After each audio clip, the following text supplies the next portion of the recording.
Hello there. Welcome once again. I can't really tell where I am anymore. A concrete building in a busy city, in the middle of a haunted forest, lost at sea. Kind of like how I let go of trying to lock down whether I'm human or monster, writer or character. Spring, summer, fall, or winter creature. Hero, villain, victim, witch, Virgo, doesn't matter. All that matters is that I am, and so too are you. That's what I'm beginning to think of everything else too. Calling a place good or bad, natural or unnatural, habitable or uninhabitable. I don't know. It's all wherever we are. And I suppose I just can't shake off this feeling that whatever it is, wherever we are, it just feels so fragile. Like it's already cracked, all over. Aching, struggling to stay together. And meanwhile it feels as though there is an avalanche coming. A tidal wave. A herd of elephants. Something that will shake it to its core, and then... Then what? No, that is not the case. That is how it feels, but in truth, us, and the place we are in, whatever it is and whatever we are, is very, very, very strong. Even if you don't feel that, it is true. There is a strength, there is a current of power in you and in it, inside of you. Outside of you, all throughout this world and beyond it. I've spoken about it before. I will sing of it over and over. There is strength here. Strength to endure. Strength to care for. Strength to change. Everything is changing always. Revel in that or fight it, it doesn't matter. It will still change. Anyway, something is coming, I can feel that much. But it's all right. We will endure. So do not fear. Wait, that's what you came here for? Oh no, I'm failing again, aren't I? I was good for one thing and I ruined it. What a wonderful feeling, failing. Like pulling a rope in a terrible game of tug-of-war. A game that lasts for years and years, and you're pulling, pulling, pulling with all your might, and then you just let go. And fall backwards into, I don't know, dirt or mud or something. And you can't help but laugh. Not only because you're covered in dirt or mud or something, but because you don't have to keep burning your hands on that ungenerous rope. Whatever it is that is coming for whatever this world is. I consulted my tarot cards this week. I asked them for guidance, a little advice for the coming trials. For surely this world we find ourselves in, whatever it is, will need a bit of guidance indeed. I drew a knight, a reversed knight. All of my knights have always appeared reversed. Have you noticed that? a night I've seen only once before. The Knight of Wands. The last time I drew him, I ended up marooned on a tiny little island, a scary little scary all of my own, for a little alone time, a bit of time to think, a bit of time to make myself into nothing more than a tiny little lighthouse.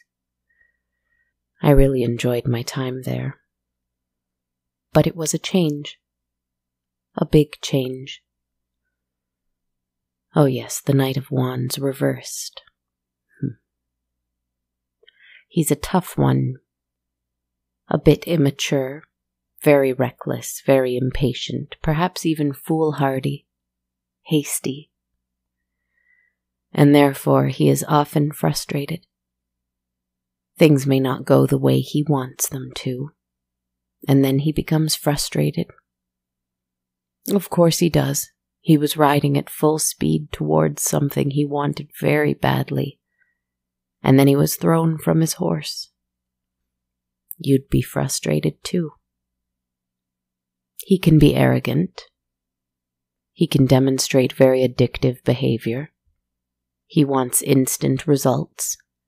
And he wants those results to be exactly what he imagines them to be.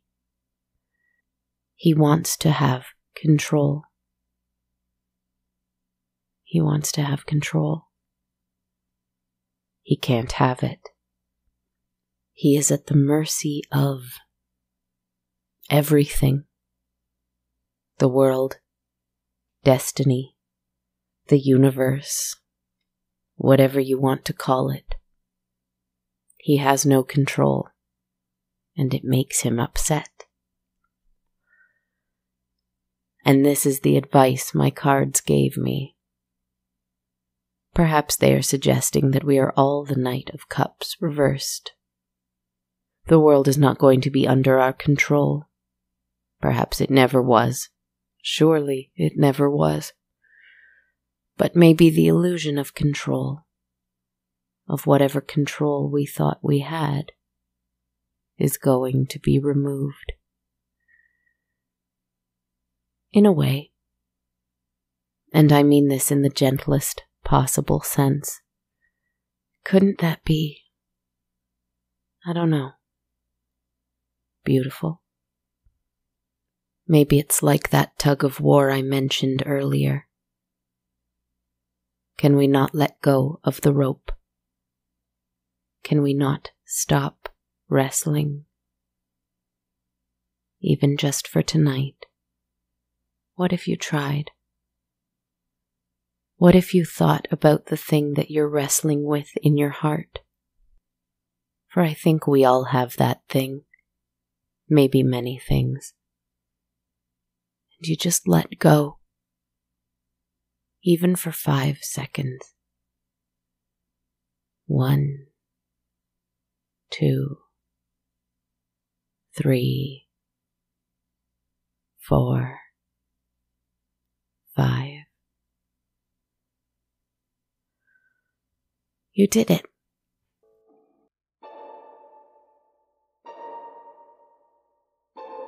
What's this? Over here. Glinting in the shadows. Stuck in the grass. Oh, thank goodness. Look at all this vibrant, strong, and healthy green grass here. I haven't even taken a moment to look around yet. Wherever I am, there's lots of green. How lovely. The sky is very dark. I can't see any stars. There are street lamps. I'm quite confused. But there's nothing I need to solve, and so I'm going to let go of that confusion. I'm just happy to be here. Anyway, something is shining in the grass. The same orange as the glow of the street lamp nearby. I approach closer and am confused when the light turns into such abyssal darkness, such a seemingly vast and infinite black hole, the same shade of black as the black in the sky. And as I come even closer and lean to look into the hole, I see, suddenly, a ghastly figure peering up and out of it. A tired-looking, pale thing with shining glass over its eyes, its hair matted and disheveled, and its body swallowed up by layers and layers of black clothes. Oh my goodness. It's a mirror. I was afraid there for a moment. A mirror. In the grass. Unusual. But not the first time I've come across such a thing. Someone keeps gifting me with them. I keep trying to get rid of them, and then becoming obsessed with them again. Let's stand it upright. Give me a hand. Careful. Now let's take it over to that street lamp over there. We'll lean it against the lamp post. There. Excellent. Thank you. That way we can look into it and see ourselves, I suppose. I always find mirrors in the dark to be quite a frightening thing. I've written stories about that, haven't I? The thing is that in the darkness, when you can only see part of your face, your body, the expressions and statures that you feel make you, you only look a little like yourself. You mostly look like someone else, standing there. Someone who looks almost exactly like you. But you can't totally be sure, can you? In this full-length mirror, I see someone who looks quite a bit like me. But it's so hard to tell if it really is, you know? I trust that it is. It's a mirror after all. And mirrors have behaved the way I expect them to my entire life. So I would expect this one to do the same. Right? I'm sure you've heard of a story. A scary story. A very popular kind of scary story. Where silly children or daring teenagers or bored adults, someone anyway, learn of a spirit who somehow lives within mirrors. And when you call their name 3 times and turn the lights off, they appear. And then, well, you know what then, right? As the stories go, something terrible, something bloody, something violent. And it's not that I believe those stories. Obviously I don't. Of course I don't. It's that there is a part of me that is the little child who did believe those stories once. And the thing is that that part of me is maybe the part of me that I love best. So, in a way, I suppose I do believe those stories. Let me put it this way. I don't play those games, just in case. Why is it here? When I was the monster of my dreams, I was given mirrors.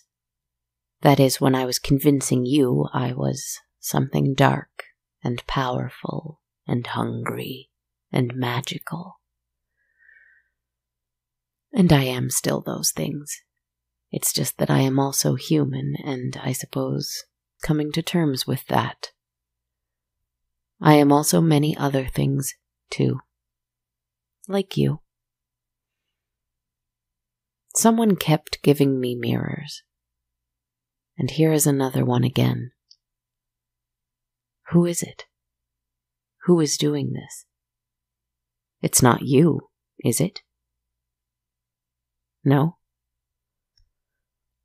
How about you, beloved? Is it you? It isn't me, beloved. Strange indeed. Well, here we are with it anyway. I keep thinking there is something I'm meant to do with it. Something is coming for us, isn't it? Isn't that where I started tonight? I got distracted by a shiny object. I'm sorry. How monstrous of me. Overcome by a mirror, like a regular gorgon. I felt as though there was a big something, an event, a shift, something coming, and I was looking for guidance, and told to beware pursuing selfish ends, to release entitlement and expectation, to sit in patience and in non-control. And then this appeared. It's tempting. Very tempting to call something's name 3 times. Like that feeling of standing high up and feeling the sudden urge to fall. They call that the call of the void, don't they? Something you know you shouldn't do. Something that can only lead to devastation. That is the feeling I feel now, staring into the mirror. Looking in the darkness at what I think is my reflection, but cannot be too sure. Is that how you feel about your reflection too, in this moment? Is there a you there, in that mirror, that you are mostly sure is you? Call your own name 3 times. See what happens. Not so easy, is it? I would call my name, if only I was sure what it was. But there are parts of me, things within me, things beyond me, things around me, things alive, things dead, things neither and both, things imaginary, things real, things neither and both, that I do not want to summon in this mirror. Part of me wants to, though. Part of me wants an explosion of magic, a visitation from some bodiless thing, a celestial hand reaching down, giving me a pair of wings so I can fly up, up, up and beyond. Or maybe I'll become a shooting star and bounce across the sky, untethered and unrestrained. Or maybe my mind will open up and I'll be finally beyond fear. But I can't do any of that. Can you? And that is where the temptation to call a thing's name 3 times comes from. That is the call of the void. Not the call of our own destruction, but the fruitless belief that we can escape the world and be beyond what makes us so pure and magical in the first place. Our humanity. our life, our planet. What do you think? The street light has turned off, even without me saying a name 3 times. The game is afoot. The reflection in the mirror, I am convinced now, is not me. Because as I was talking to you, I turned away from it. And when I turned back to face it, her hands, they were where mine were at first, but now they're pressed at the glass, as though begging me to set her free. Though she is not moving, I cannot see her eyes for all the shadow. Does yours look like this too?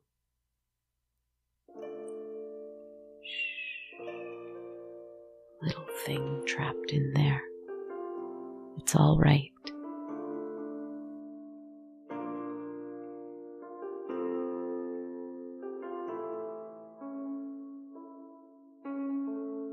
I see you in there, hands against the glass.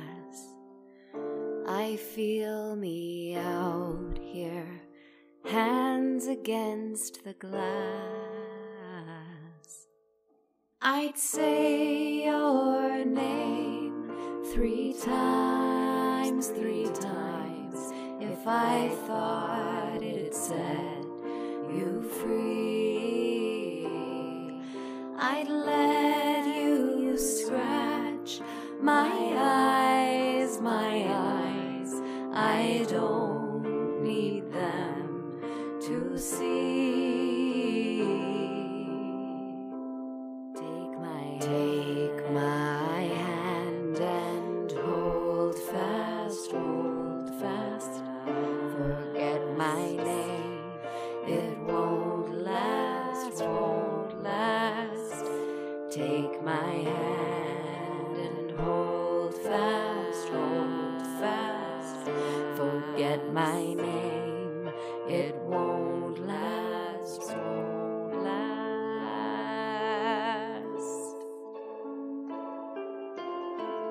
If you're stuck in there, I'll get you out.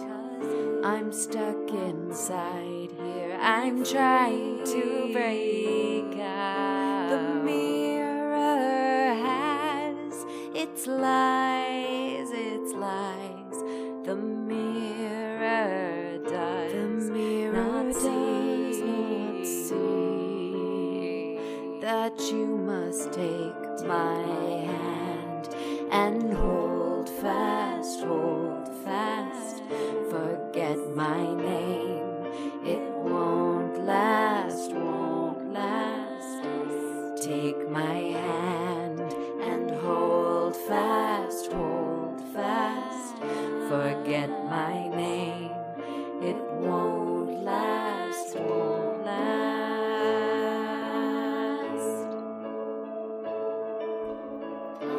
Take my hand and hold fast, hold fast. Forget my name, it won't last, won't last.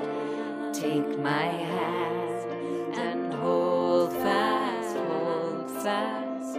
Forget my name, it won't last, won't last. Take my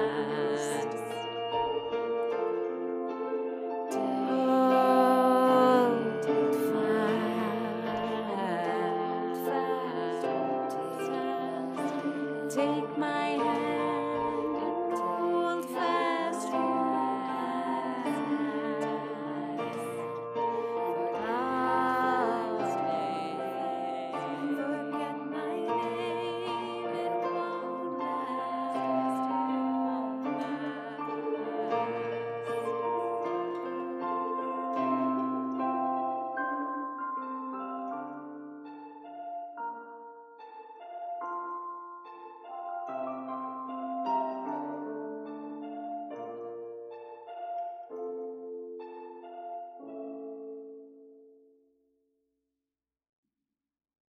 It's gone. My reflection, it's just gone. The mirror looks like glass. Out here where it's so dark, it could just be a window. Nothing on the other side of the mirror. What is the opposite of saying a thing's name 3 times?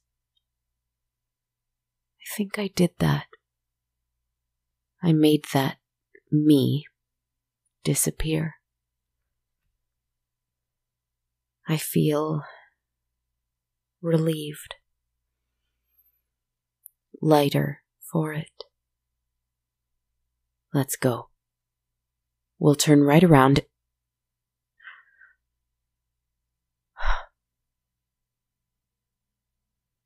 Forgive me. I was shocked. Because as we turned to look away from the mirror, behind us the whole time, somehow not producing a reflection in the thing we were so intently focused on, that glass, that mirror, it only showed us, you and I. But behind us, the whole time, thousands, millions, across the grass. In the darkness, their features are as difficult to make out as my reflections were. And all of them, every single one of them, has their hands raised up, palms facing you and I, as though they are each pressing their hands against the glass of a mirror that we cannot see. Hold fast, friends. What are you pressing against? What are you holding tight to? Why do you weep? How can I help you? What can we do? I have to do something.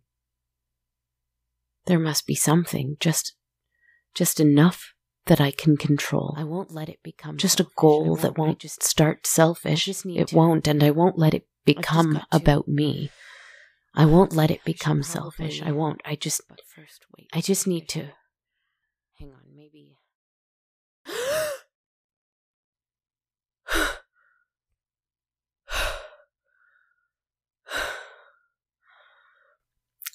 I fell asleep there, working on the podcast. I think. I'm not really sure what's sleep and what's not anymore. It's so dark out. The sky is so black. I look out the window to my balcony and there's something hanging from the balcony above mine, dangling. I swear, I'm not lying to you. It looks like a plant. Roots. Maybe a dead flower of some kind. I don't know what it is, but it is hanging upside down above me on my balcony, like a little bat. Or maybe like the bones of a reaching hand. Or maybe like the veins of a lonely heart. Just careless upstairs neighbors, I'm sure. But the trees on the ground below are swaying violently in the wind. Poor things. Leaves and plant life fly onto the cement of my balcony sometimes, often when there is a storm. But one time, I found a tiny little rose, pink and perfect, just sitting outside my balcony door, waiting for me. I don't know what's sleep and what's not sometimes. But something is waking inside of me and all around me. And I can't wait to wake up to another night. Whether it is like this one or nothing like this one, I will be there, and I will allow it to unfold as it will.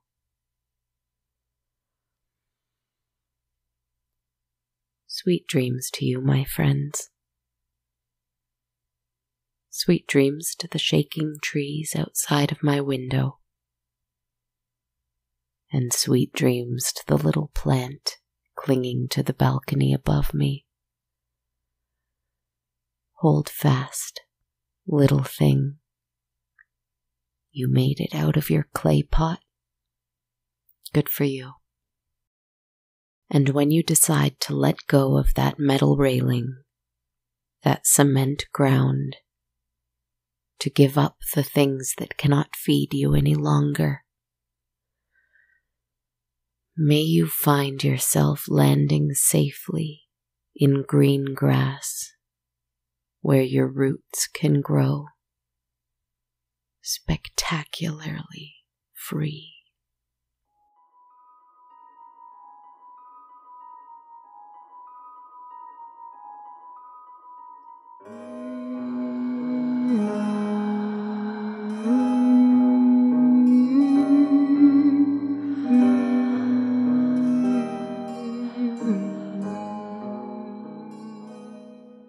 Hello everyone, this is Kristen Zaza. I'm the writer, host, narrator, composer, podcaster, producer, etc.,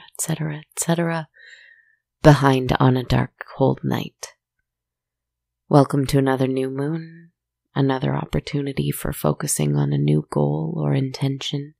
If you have yet to choose one and you're inspired by the Knight of Wands reversed, maybe it can be something that's not active, but rather something freeing.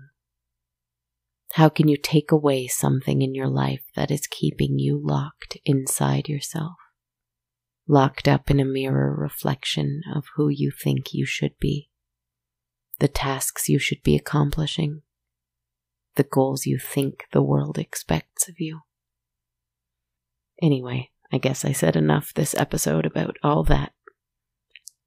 I hope you like going on these adventures with me. Spooky little self-love journeys, we could call them, perhaps.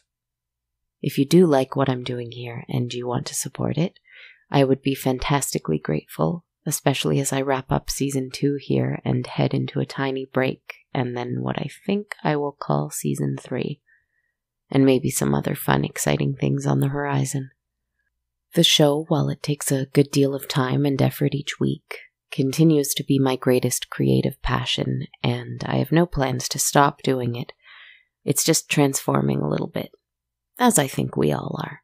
But if you want to help as I move from Season 2 into Season 3, and a couple of other surprise ventures I hope to have more concrete news about within the year, hopefully, here are a few ways you can do so.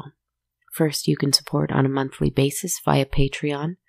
Every supporter of $1 a month on Patreon receives access to my complete soundtrack, while every supporter of $5 or more a month gets that and access to a monthly tarot reading video, which I'll also keep up with as I take a break between seasons, just so you know. You can learn more about these perks by visiting patreon.com/darkcoldnight. If you'd prefer to donate one time only without any perks, you can find me on ko-fi.com at ko-fi.com/darkcoldnight. And if you want some On a Dark Cold Night wearable merch, I've got t-shirts and hoodies for sale at bonfire.com/on-a-dark-cold-night. And I do not want to understate how helpful it is to have ratings and reviews on iTunes or wherever else you like to rate and review podcasts. So if you like what I do here, feel free to head over there and leave a few words. And you can also shout out the show on social media or follow me. You can do so on Twitter at A Dark Cold Night, Instagram at Dark Cold Night Podcast, on my Facebook or YouTube pages just called On a Dark Cold Night, or on TikTok at Kristen Zaza. Thank you so much, my friends. I hope you are treating yourself kindly. I hope you are treating others kindly. I hope we can lean into this pain we feel, this pain in the world, and stretch. And then, like what I wish for that strange little plant dangling from my balcony, grow new roots spectacularly freely, too. Good night.